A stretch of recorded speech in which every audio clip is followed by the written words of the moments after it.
आणि गणेशचं बोलणं मुलासोबत कधी झालं होतं? रात्री. हो.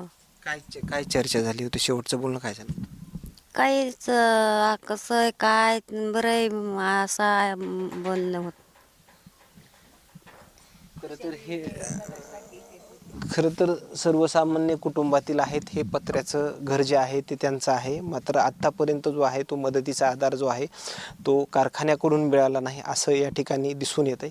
मात्र आणखीन काही नवीन अपडेट्स पाहायला मिळतील का? आत्तापर्यंत जेवढे कारखान्यावरले आपण अपघात बघितले, परळीमधील वैद्यनाथ सहकारी साखर कारखान्यावर 2 वेळेस अपघात झाला होता. मात्र तिथल्या कारखान्याच्या यंत्रणेने जे आहे ते वेळेवर जे अपघात ते निधन झाल्याच्या नंतर देखील त्या कुटुंबियांना मदत दिली होती.